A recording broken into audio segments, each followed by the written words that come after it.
You, John Fitzgerald Kennedy, do solemnly swear. I, John Fitzgerald Kennedy, do solemnly swear. That you will faithfully execute the office of President of the United States. That I will faithfully execute the office of President of the United States. And will, to the best of your ability. And will, to the best of my ability. Preserve, protect, and defend the Constitution of the United States. Preserve, protect, and defend the Constitution of the United States. So help you God. So help me God.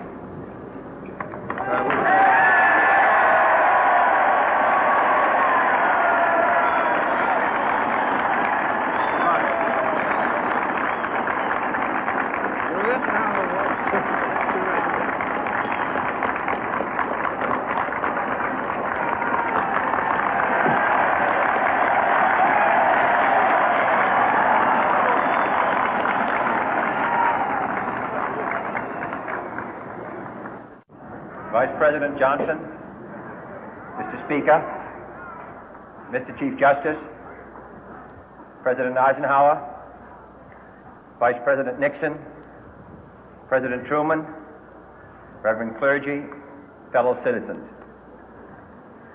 We observe today not a victory of party, but a celebration of freedom, symbolizing an end as well as a beginning, signifying renewal as well as change.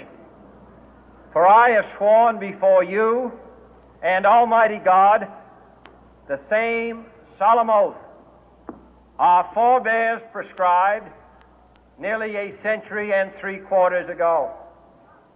The world is very different now, for man holds in his mortal hands the power to abolish all forms of human poverty and all forms of human life. And yet the same revolutionary beliefs for which our forebears fought are still at issue around the globe. The belief that the rights of man come not from the generosity of the state, but from the hand of God. We dare not forget today that we are the heirs of that first revolution.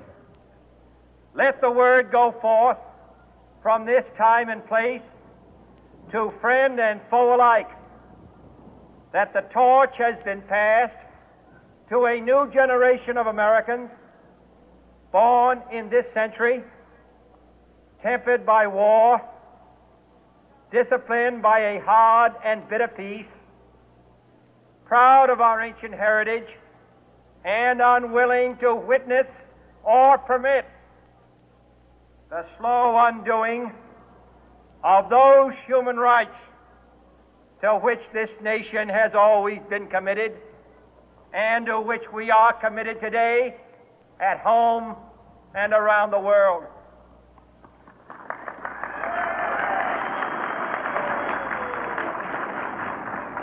Let every nation know, whether it wishes us well or ill, that we shall pay any price, bear any burden, meet any hardship, support any friend, oppose any foe to assure the survival and the success of liberty.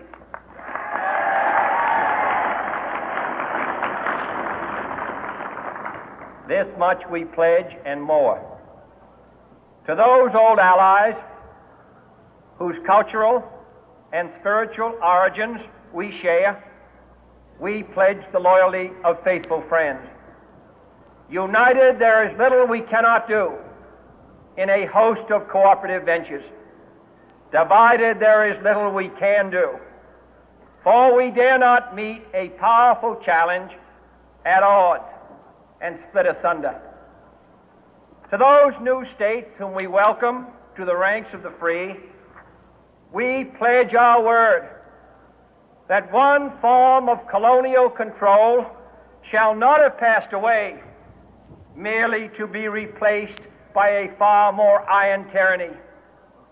We shall not always expect to find them supporting our view, but we shall always hope to find them strongly supporting their own freedom, and to remember that in the past, those who foolishly sought power by riding the back of the tiger ended up inside.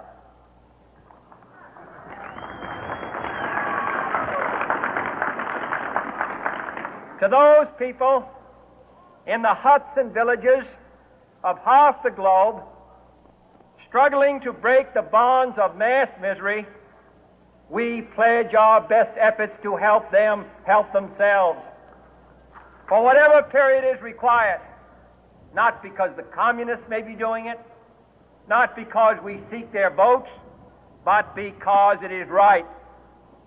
If a free society cannot help the many who are poor, it cannot save the few who are rich.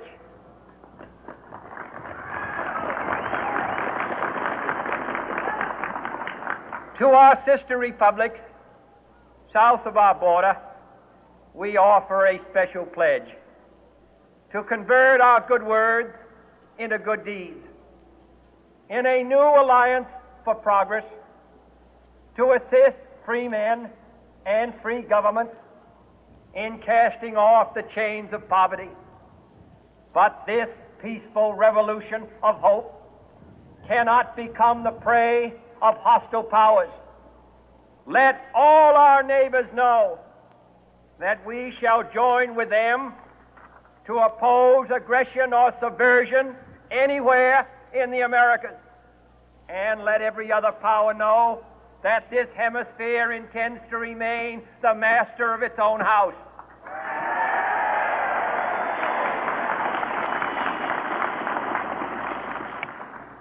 To that World Assembly of Sovereign States, the United Nations, our last best hope, in an age where the instruments of war have far outpaced the instruments of peace, we renew our pledge of support to prevent it from becoming merely a forum for invective, to strengthen its shield of the new and the weak, and to enlarge the area in which its writ may run.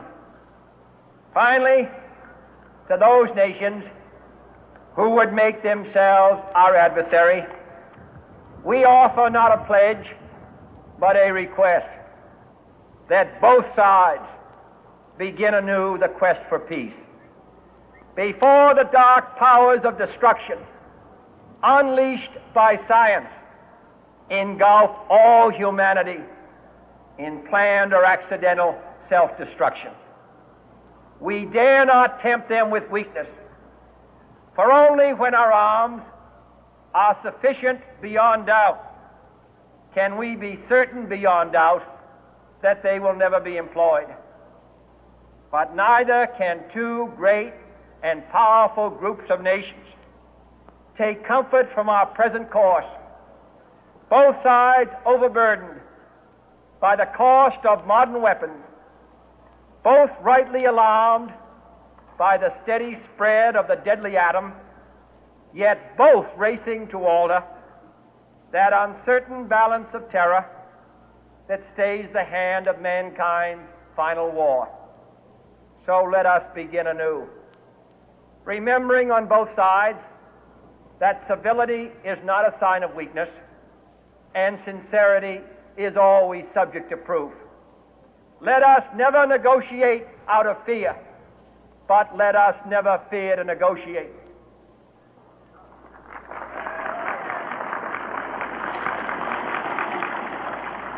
Let both sides explore what problems unite us, instead of belaboring those problems which divide us.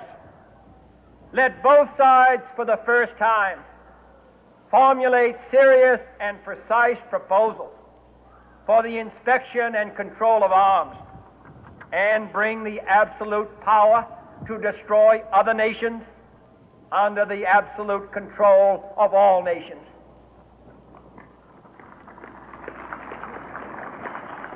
Let both sides seek to invoke the wonders of science instead of its terrors. Together, let us explore the stars, conquer the deserts, eradicate disease, tap the ocean depth, and encourage the arts and commerce. Let both sides unite to heed in all corners of the earth the command of Isaiah to undo the heavy burden and let the oppressed go free. And if a beachhead of cooperation may push back the jungle of suspicion, let both sides join in creating a new endeavor, not a new balance of power, but a new world of law, where the strong are just and the weak secure and the peace preserved.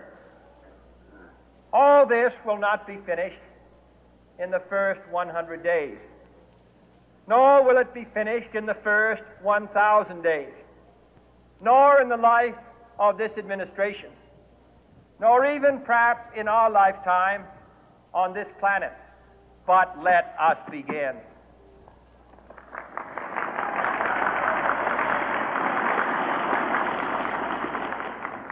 In your hands, my fellow citizens, more than mine, will rest the final success or failure of our course. Since this country was founded, each generation of Americans has been summoned to give testimony to its national loyalty. The graves of young Americans who answered